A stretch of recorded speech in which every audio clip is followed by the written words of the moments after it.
वसई विरार परिसरातले लोक जे आहेत ते कमालीचे रस्त्यावरच्या भटक्या कुत्र्यांना वैतागलेले आहेत। या कुत्र्यांवर एकीकडे प्रशासकीय राजवटीत कुठलीच कारवाई किंवा कुठलीच पावलं उचलली गेली नाही।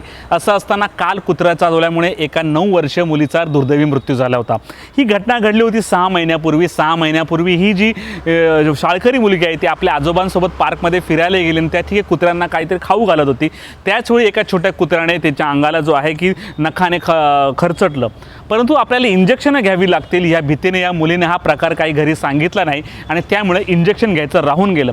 अखेर 6 महिन्यानंतर ह्या मुलीला जो आहे की रेबीचा आजार झाला आणि तिचा काल दुर्दैवी मृत्यू झाला।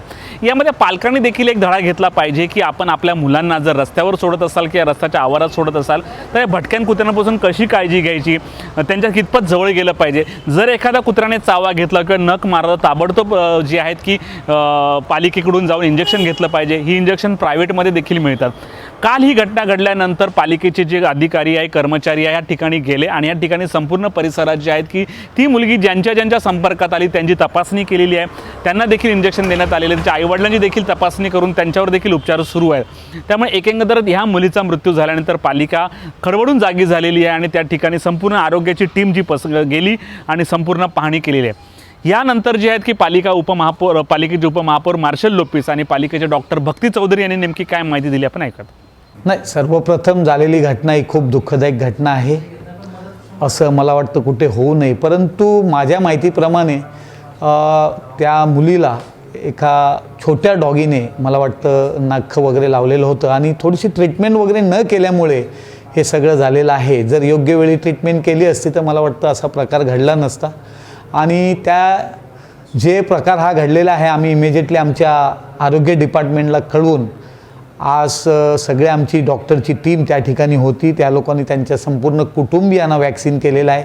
त्याचप्रमाणे त्या मुलीचा ज्या लोकांबरोबर संपर्क आलेला होता त्या सगळ्या ठिकाणी त्या लोकांना वॅक्सिनेशन करून ती जी मदर मेरी शाळेमध्ये शिकत होती ती मुलगी, त्याही शाळेत ज्या ठिकाणी तिचा संपर्क आलेला होता त्या सगळ्या ठिकाणी वॅक्सिनेशन करून यापुढे चांगली काळजी घेतली जाईल या पद्धतीने आमचे आरोग्य डिपार्टमेंट काम करत आहे। काल आम्ही घटनास्थळी गेलो आणि त्याच्यानंतर तिकडे आजूबाजूच्या लोकांशी बोलणं केलं। त्यानंतर आज आमची टीम पण तिकडे त्यांच्या बिल्डिंगमध्ये सर्वेसाठी गेली असता आम्हाला ही हिस्ट्री निदर्शनात आली की 6 महिने अगोदर त्या मुलीला ती कुत्र्याला खाणं वगैरे खायला द्यायला जायची सकाळी मॉर्निंग वॉकच्या वेळेला। त्यावेळेला तिला डॉगनी नेल स्क्रॅच केलेलं होतं आणि ज्याच्यावर त्यांनी वॅक्सिनेशन्स घेतले नाही। त्यामुळे आता एक 6 महिन्यानंतर त्यांना हे काही सिम्पटम्स डेव्हलप झाले आणि त्यानंतर तिला कस्तुरबा हॉस्पिटलमध्ये ॲडमिट करण्यात आलेलं होतं आणि तिकडे दुःखद निधन झालं तिचं।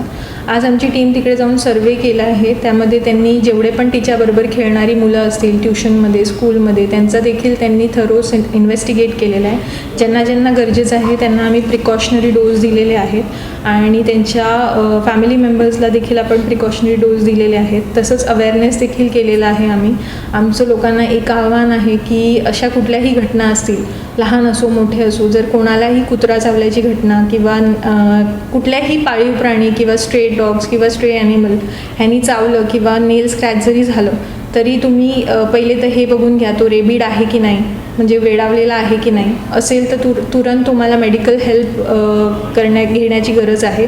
पहिले तर ती वूंड जी पण असेल ती स्वच्छ धुवा। त्याच्यानंतर आपल्या कुठल्याही गव्हर्मेंट हॉस्पिटलला किंवा क्लिनिकला तुम्ही जाऊन अँटी रेबीज वॅक्सिन आणि जास्त प्रमाणात जर चावलं असेल तर इम्युनोग्लोबिलिन हे तुम्ही फ्री ऑफ कॉस्ट आपल्या सेंटर्सला अवेलेबल आहे, तिकडे जाऊन तुम्ही मेडिकल हेल्प घेऊ शकता।